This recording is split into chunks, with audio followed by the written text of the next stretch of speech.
ठीक ठीक ठीक ठीक आ गया। तो अब बात करेंगे ब्रिज कोर्स डे 6 का। देखिए इसमें जो हम लोग मोल्स पढ़े ना, मोल्स के ऊपर जो हमने देखा ना, बहुत ही सिंपल था। मतलब मोल्स के ऊपर मैंने आपको जो भी लेक्चर लगाया यार, इससे आसान तो नहीं आएगा। अब ये जो मेथड आपको मैंने बता रखा, बहुत इजी बता रखा। चलो ये ना एकदम मैं आपको एक कहानी एक बिल्कुल कहानी शुरुआत करता हूँ कि आप कैसे इसको याद रखो। कि अगर आप कोई कुछ भी पढ़ रहे हो तो सेल्फ नोट्स बनाओ और उस सेल्फ नोट्स को आप देखते जाओ। मैं बता रहा हूँ आपको ये आसान लगेगा। इस चीज को आपने अगर फॉलो किया कि सेल्फ नोट्स बनाया और 100% देना है, 100% अगर आपने दिया ना तो मैं बता रहा हूँ बिल्कुल आसान। मैंने क्लास 10th में भी बताया था, मैंने धड़कन पिक्चर देखा था और अभी तक याद है, क्योंकि हमने 100% दिया उसमें ना। अगर आप पढ़ रहे हो तो पढ़ाई करो तो 100% दे दो। 100% अगर आप दे रहे हो तो मतलब आपको ये चीजें बिल्कुल याद हो जाएगा। ठीक है, तो केमिस्ट्री भी वैसा ही है। आप अगर सोचो 40% दिया, बाकी आप घूम रहे, बाकी खेल रहे हो, तो वैसे नहीं होता यार। 100% देने का इसमें प्रिपरेशन क्या है, 100% का है। अगर मैं 100% दे रहा हूं ना किसी चीज को, 100% मैं पढ़ाई पे फोकस कर रहा हूं, तो बिल्कुल याद होना ही है। ठीक है, तो चलो एक बार फिर से अजनबी बन जाए हम दोनों। ठीक है, तो एक बार फिर से हम लोग आते हैं केमिस्ट्री पढ़ने, और केमिस्ट्री के ऊपर देखा जाए मोल्स के ऊपर बहुत सारी बातें किया। तो हैशटैग मोल के ऊपर हमने बहुत सारी बातें करी। मोल्स के ऊपर हमने मजा आ गया कि मोल्स क्या है, मोल क्या है, इसके बारे में बात किया, इसके बारे में क्वेश्चन किया और एकदम शानदार हो गया। ठीक है, अगर जीतना है तो रात को जगना शुरू कर दो, अगर जीतना है तो रात को जगना शुरू कर दो। अगर आपकी ख्वाबों में पूरे नीट है, अगर तो अपने ख्वाबों में आईआईटी है, तो उस चीज को करके दिखाओ, उस चीज को करके दिखाओ। बिल्कुल देखो एकदम आसान है। आप ये सोच लो ना कि आपको करना ही करना है, आपको करना ही करना है, तो बेटा मैं सही बता रहा हूँ, जेई में आपको 300 आउट ऑफ 300 कोई नहीं रोक सकता, 300 आउट ऑफ 300 कोई नहीं रोक सकता। आप बिल्कुल लिख के रख लो, 300 में 300 लाने से कोई नहीं रोक सकता। और अगर मैं केमिस्ट्री की बात करूं ना, अगर मैं आपसे केमिस्ट्री बात करूं ना, तो केमिस्ट्री में आपके जो 25 क्वेश्चन है, 25 क्वेश्चन आएंगे केमिस्ट्री के अंदर, 25 क्वेश्चन आएंगे, आपको 100 नंबर में 100 लाने से कोई नहीं रोक सकता। यार आसान आ रहे पेपर, मेंस के पेपर भी इजी आ रहे हैं। अगर आपने अच्छे से इसको पढ़ रखा ना, अच्छे से देख रखा ना, तो पेपर भी आसान आ रहे हैं।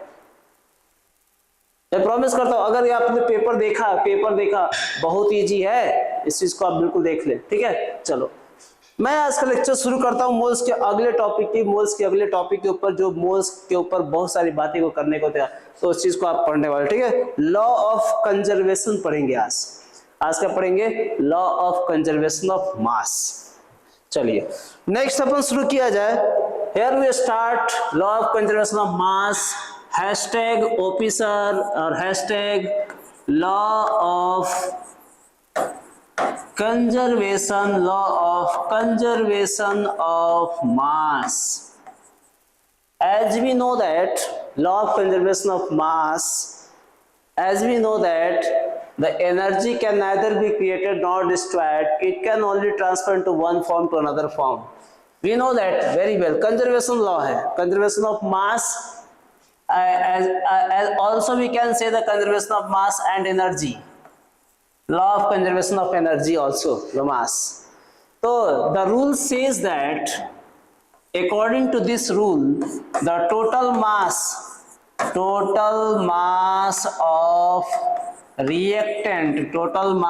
of reactant is equal to total mass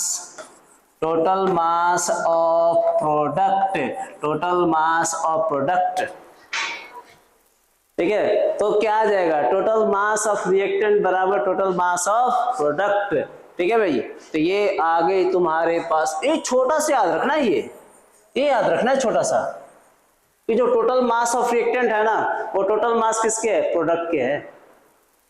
आपने अगर रिएक्टेंट की टोटल मास देख रखा है बेटा, तो क्या आ जाएगा, टोटल मास ऑफ प्रोडक्ट आ जाएगा। अगर मास रिएक्टेंट के प्रोडक्ट की बराबर आ गई, तो मैं आपको सही बता रहा हूं, कंजर्वेशन ऑफ मास आ गई। चेक कर लेना कि total mass of the reactant equal total mass of product. It is given by no one, it is given by Lavoisier. Lavoisier, you know the Lavoisier, the father of the physical chemistry, Lavoisier, and you know that it is the father of the physical chemistry also. So let's go for the law of conservation of mass. So यहाँ पे एक बात करते हैं, चलो निकाल के देखते हैं, ठीक है. पुष्पा झुकेगा नहीं सर, तो क्या है मतलब इसका, देखो मतलब बहुत इजी है, मैं आपको बता दूं, ठीक है. क्या है ये देखते हैं. अगर मान लो कि ये अपने पास ये क्या कहता है, law of conservation of mass. देख रहे हो आप क्या बोल रहा है, total mass of the reactant equal to total mass of product. ठीक है, ये देख रहे हो कितने सिंपल है. ये मत सोचना कि बहुत आसान है, बनेगा बन जाएगा, आसान बन जाएगा, नहीं यार. पुष्पा नाम सुन के फ्लावर समझे क्या, ये नहीं होना चाहिए, बहुत आसान हो जाएगा. ठीक है, चलो तो ये क्या देगा, C प्लस O2 बराबर क्या आ जाएगा बेटा, CO2. आप ना रिएक्शन को क्या करो, बैलेंस करो. मैं आपको फिर बता रहा हूँ, रिएक्शन को क्या करो, बैलेंस करो. उसके पहले कार्बन ऑक्सीजन को मिला दो, क्या बना गया, CO2. कैसे बनता है ये देखो, कैसे बनता है ये देखो, मैं आपको फिर से बता दूं कैसे बनता है ये देखो. ये कैसे बना होगा, कार्बन की एटॉमिक नंबर कितनी, 6. वैलेंसी याद है सबको, 4. कार्बन की कितनी वैलेंसी होगी, 4. ऑक्सीजन की वैलेंसी कितनी होगी, oxygen O2 is a gas. O2 gas के फॉर्म में लिखूंगा मैं, ठीक है. कितनी आ जाएगी इसकी, 2 वैलेंसी है. आप इस वैलेंसी को सिंपलेस्ट करना. सिंपलेस्ट मतलब क्या आ जाएगा, 2 1 जा 2, 2 2 जा 4, सिंपलेस्ट हो गया. आप इस वैलेंसी को क्या करना, सिंपलेस्ट कर देना. और प्रोडक्ट के साइड में केवल वैलेंसी को लिखते हैं. प्रोडक्ट के साइड में किसको लिखते हैं, only we write the valency cross multiplication of the valency in the product side. Product में केवल वैलेंसी को लिखा जाता है. मैं आपको यहां फिर से बताऊं, मैं हैशटैग में केवल वैलेंसी को प्रोडक्ट साइड में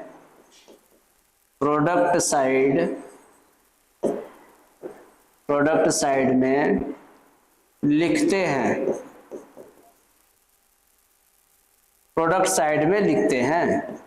मैं फिर से बता रहा हूं, केवल वैलेंसी को प्रोडक्ट साइड में लिखते हैं. बेटा नंबर ऑफ एटम ना लिख देना तुम, नंबर ऑफ एटम नहीं लिखते हैं. क्या लिखते हैं, प्रोडक्ट में केवल वैलेंसी को लिखते हैं.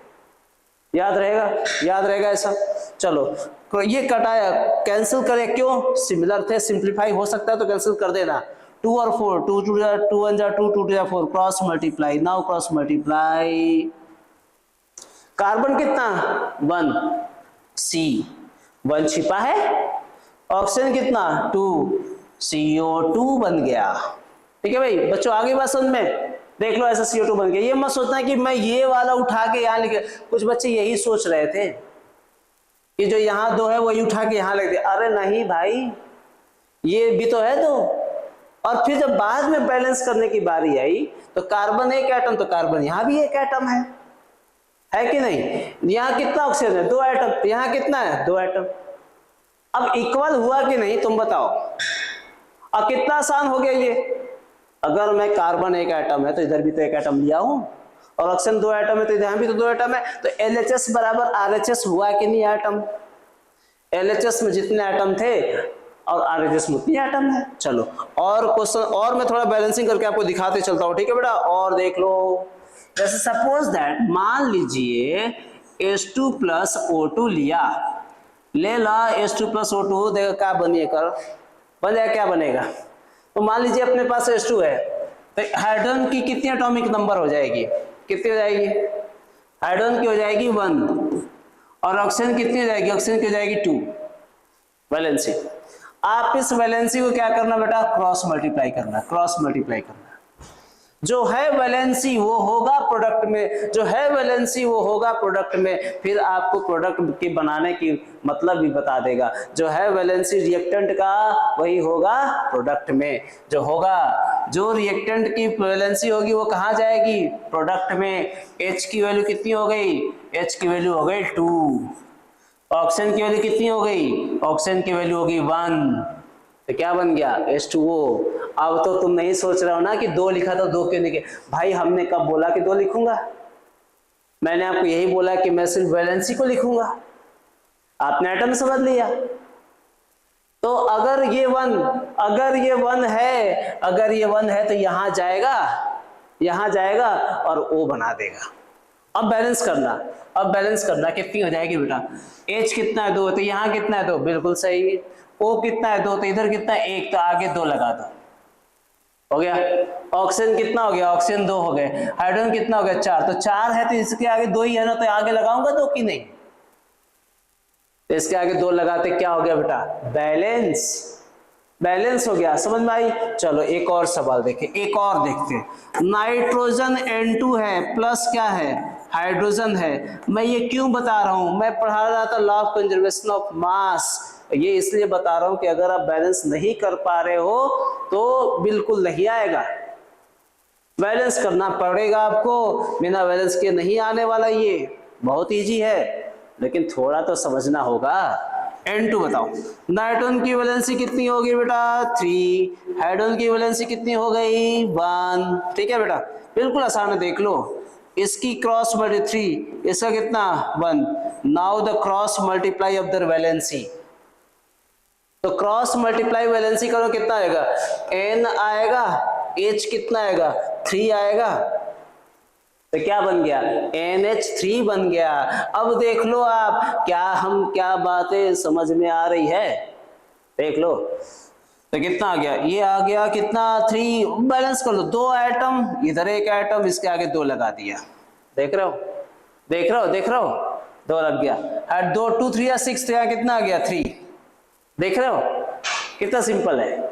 मतलब बिल्कुल आपने तो बैलेंस किया ना, तो बैलेंस करते ही आपके सामने आ गया, ठीक है बेटा, बिल्कुल इजी, बिल्कुल आसान, कुछ नहीं करना है, एकदम आपको बैठे रहना है, देखते रहना है। यार क्यों नहीं बनेगा, और दिखाओ सर, और मजा आ रहा है, एकदम बन रहा है। चलो और देखते हैं। सोडियम है, Na प्लस किया हमने CO3 को, क्या ही बनेगा बताओ क्या ही बनेगा बताओ। यार 10th में पढ़े थे डिस्प्लेसमेंट रिएक्शन, तुम ऐसा पढ़े थे, H2CO3 पढ़े थे, हाँ या ना। क्या ये सोडियम H को डिस्प्लेस कर रहा था, हाई रिएक्टिव वैल्यू से डिस्प्लेस कर रहा था। मैंने रील्स में बता रखा है, हाई रिएक्टिव रिएक्टिव के ऊपर एक रील्स बना रखा, पूरा याद कर रखा है, ट्रिक से याद रखा है, आप उसको भी देख लेना, ठीक है। तो सोडियम ने इसको हटा दिया, और सोडियम ने हटाया बेटा, तो सोडियम की वैलेंसी कितनी थी 1, CO3 की वैलेंसी कितनी थी 2, क्रॉस मल्टीप्लाई किसकी होगी बेटा, वैलेंसी की हो गई, क्या आ गई, ये आ गया Na2CO3, और हाइड्रोजन कितना 2 हाइड्रोजन ये बाहर निकल के उड़ जाएगा, और 2 नाइट्रोजन है 2 सोडियम है, तो 2 इसके आगे लगा दूंगा मैं। बोलो क्या मेरी बात समझ में आ गई। यार बिल्कुल सिंपल है, कुछ नहीं करना था। रिएक्शन जितना मतलब बैलेंस करना है ना, बैलेंस भी है, दोनों तरफ के एटम को आप काउंट कर लो, बोल दो बैलेंस है, बैलेंस ही करना था, बैलेंस ही कर लिया। दोनों तरफ में, इधर में आपके पास बैलेंस कितनी है आ गई। यार बैलेंस लिखो, क्रॉस मल्टीप्लाई कर दो, रिएक्शन बना दो। आइए अब हम बात करते हैं लॉ ऑफ कंजर्वेशन, चलो इसको नोट करते चलो।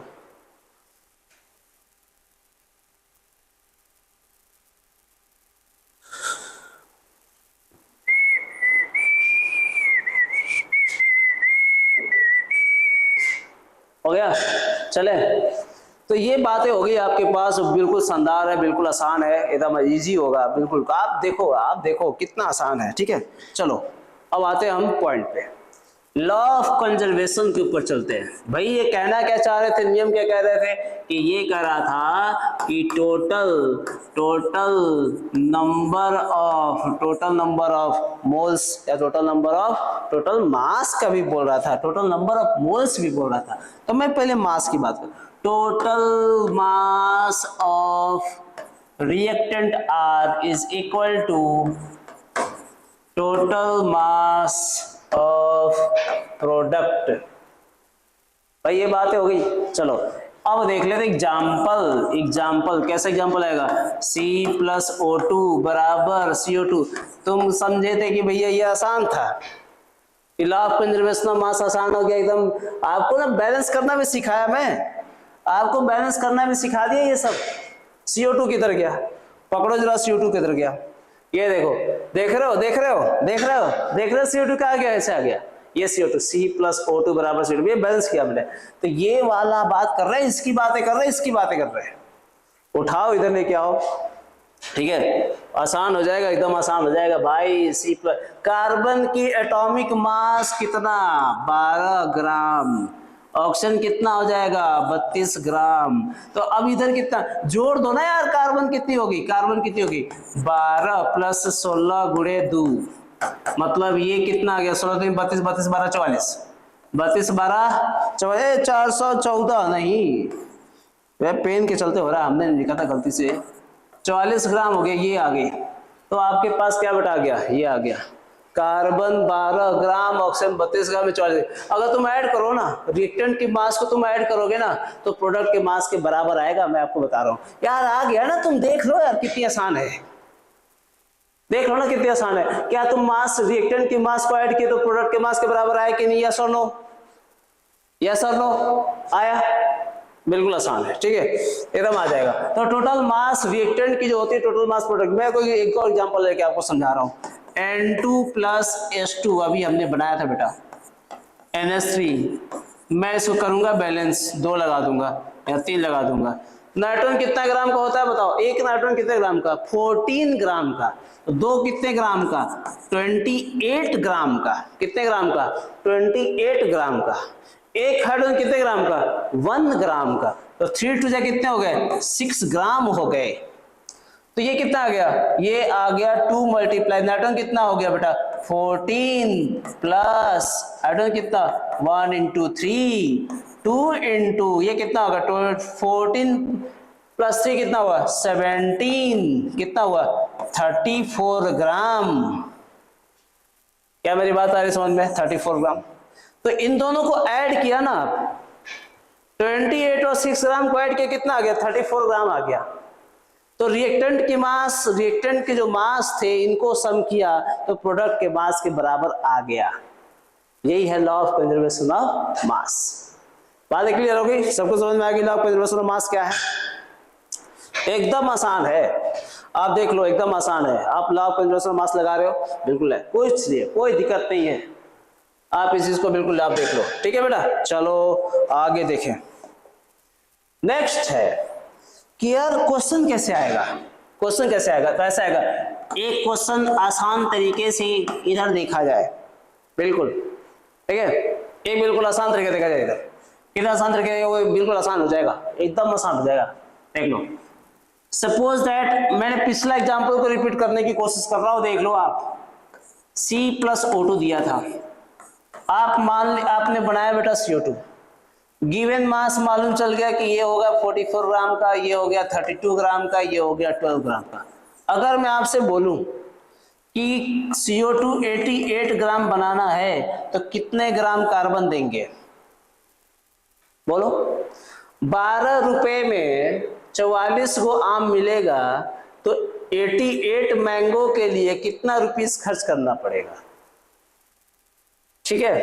क्या आप मेरी बात समझ में आ रही है, देखो, तो 12/x = 44/88 कर दो, रेशियो वाला मेथड लगा दो, ये भी एक मेथड है, इससे भी बना जाएगा। क्या आएगा, तो क्रॉस मल्टीप्लाई करना पड़ेगा बच्चे, क्रॉस मल्टीप्लाई नहीं करें तो कैसे आएगा। तो x इंटू हो गया 44 = 12 इंटू हो गया 88, तो x बराबर हो गया 12 × 88 डिवाइडेड बाई 44, 44 का 2 बार में कट गया, 12 दूनी के हो गया 24 ग्राम। अरे बिल्कुल आसान, अगर 44 का डबल 88 होता है तो 12 का डबल वही होगा, 24 ग्राम। कुछ बच्चे को अगर ये मेथड आसान लगता है तो आप इस मेथड को फॉलो करिए, इस मेथड को फॉलो करिए, मेथड 1। अगर एक और मेथड में लिखता हूं, अगर वो आसान लगे तो वो फॉलो कर लीजिए। Method number 2, method number 2। तो सपोज आपके पास क्या दे रखा था, देखो 12 ग्राम में 44 ग्राम का CO2 बन रहा है। कितने ग्राम का बन रहा है? 44। 12 ग्राम में कितना बन रहा है? 44 ग्राम। अगर मैं 44 ग्राम ऑफ CO2 बनाऊं तो 12 ग्राम में बनेगा, यस और नो? चलो लिखे। अगर मैं बोलूं 44 gram of CO2 formed, 44 gram of CO2 formed ना, फॉर्म्ड बाई कितने से? 12 ग्राम ऑफ कार्बन। बनता है कि नहीं? तो क्या मैं 1 ग्राम पे कितना बनाऊंगा बेटा? 1 ग्राम पे कितना बनाऊंगा? बोलो। 12 ग्राम डिवाइडेड बाई 44 ग्राम बनाऊंगा, यस और नो? तो सो दैट 88 ग्राम में कितना बनाऊंगा? 88 ग्राम में कितना बनाऊंगा? 12 डिवाइडेड बाई 44 इंटू 88 होगा। क्या ये कट के फिर से वही आने वाला है? देखो, तो मेथड 2 हो गई आपके पास मेथड 2 हो गए। दोनों में से जो भी आपका इच्छा करे, जो मेथड यूज करे, उसको आप फॉलो करो। तो आंसर वही आएगा, आंसर उतना ही आना है, लेकिन आपको बनाने की तरीका बस अलग हो जाएगा। ठीक है, बात है समझ में? तो ऐसे कितना पूछेगा, जो पूछेगा उसको निकाल दो। आओ क्वेश्चन देखो, और क्वेश्चन देखो। तो एक क्वेश्चन है लॉ ऑफ कंजर्वेशन ऑफ मास के ऊपर, how much N2 gas required to prepare 50 gram of NH3। आपको NH3 कितना बनाना है बेटा? 50 ग्राम। तो कितना इलेक्ट्रॉन गैस रिक्वायर्ड होगा? तो पहले आप इसके लिए क्या करोगे? इक्वेशन तैयार करोगे। इक्वेशन तैयार करोगे क्या? N2 प्लस H2 बराबर क्या आ जाएगा? NH3। फिर आप इसके बाद सेकंड मेथड क्या करोगे? बैलेंस करोगे। सेकंड मेथड क्या करूंगा? बैलेंस। ये हो गया बैलेंस। फिर थर्ड मेथड क्या करेंगे कि इसके जो जनरल टर्म है वो लिखेंगे। ये कितना आ जाएगा ग्राम में? 20 ग्राम। ये कितना हो गया? 6 ग्राम। ये कितना हो गया? 34 ग्राम। ये याद रखना, ये गिवन होगा, ये याद रखना। अगर ये भूल गए तो क्या ही निकाल पाओगे यार? ये भूल गए तो कैसे निकालोगे?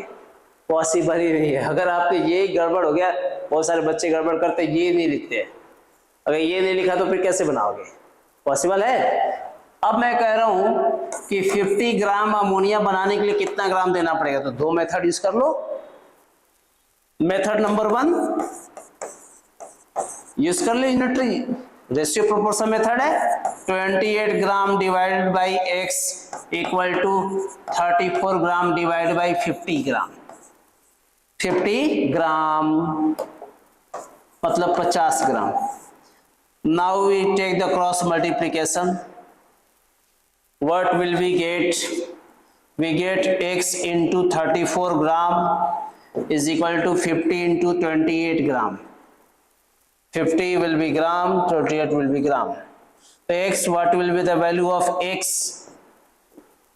50 into 28 divided by 34 gram. Cut के ही बचेगा। Now we can say that the value of x will be हम क्या मल्टीप्लाई कर लें? क्या बात कर रहे हो यार? मल्टीप्लाई कर लेते हैं। चलो इसको देखो, मल्टीप्लाई 50 मल्टीप्लाई। अब मल्टीप्लाई करने से पहले कट भी जाए तो और अच्छा है यार, क्या दिक्कत है? और ये देखो कटा रहा हूं, 2 से कटा दूं। 2 2 1 जा 2, 2 7 जा 14, 2 से 2 1 जा 2 और 2 4 जा 8। अब नहीं जाएगा, मल्टीप्लाई कर। 14 5 70, 14 5 70, 14 5 70, ये कितना हो गया? 70, एक और 0 22 17। ठीक है, 17 3 34 17 3 51, कितना हुआ? 17 3 51 गया 70। 17 काटे, 70 से डिवाइड कर दो। आप डिवाइड कर दो, कितने आ रहा है? 700 लिख लो। कितने बार हो जाएगा? 85 आएगा। 17 5 85, 85 कैसे जाएगा? 4 बार में लेके जाना पड़ेगा, है ना? 4 17 28 की 8 8 लगा 2, 4 एकम 5, 4 एकम 4, 4 2 6, 4 5 6, 17 चौके 68, 17 25 85, 17 5 जा 5 7 35 के 5 हथवा ली 5 बात 3 लाख, यार बिल्कुल सही जवाब है। इधर 85 आंसर आ रहा है यार, बिल्कुल करेक्ट आ रहा है। 68 4 बार में जाएगा, 4 बार में जाएगा 68। नाउ 2 आ गया 1 आ गया 12 120, 17 17 का टेबल 17 25 85, 17 25 85, 17 का टेबल कितने बार में 6 बार में पढ़ लो, 6 7 क्या तो 42 42 2 4 6 कम 6 6 4 10 6 कम 6 6 4 10 102 आ गया। मतलब कि अभी भी गड़बड़ हो गया और बनेगा। 6 का टेबल से मान लो आ जाएगा 6 के 7 बार में कर सकते हैं क्या, नहीं यार 17 के बड़े 7 बार में 7 49 49 9 आ गया 4 और 7 कम 7 4 11 119 7 बार में जाएगा 47 डेसिमल नहीं उतरा था, बिल्कुल सही जवाब है A 119 कट गया 1 डेसिमल 47। x की वैल्यू कितनी आ गई बेटा 47 ग्राम 47 point something 47 is the correct answer. ठीक है, आपके लिए ये रहा, ये बिल्कुल आसान सवाल है। आप देखो कैलकुलेशन कर रहे हो, आप कैलकुलेशन में करके भी दिखा रहे हो, एकदम छोटा छोटा, ऐसा नहीं कि मैं किसी मंगल ग्रह से आया हूं, ऐसा नहीं है। मैं यही अभ्यास करके बनाया इसको, आपके पास तक पहुंचाने के लिए सिंपल मेथड लगाया इसको मैंने, एकदम आसान तरीका। यार आप ये ना सोचो कि ये बहुत कठिन है, नहीं कहाँ कठिन है, आप इसको देखो। चलो एक बार बना लो आप इसको। Okay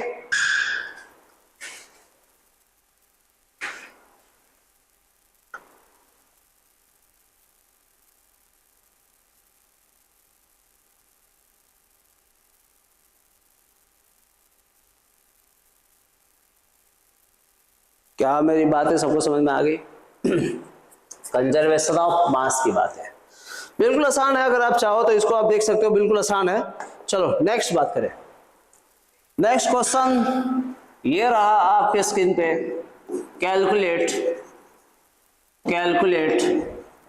mass of H2O, calculate mass of H2O। ठीक है, H2O की मास कैलकुलेट करनी है। क्वेश्चन दे रखा है H2 प्लस O2 बराबर क्या आ गया H2O। ठीक है बेटा, H2O की मास निकालना है।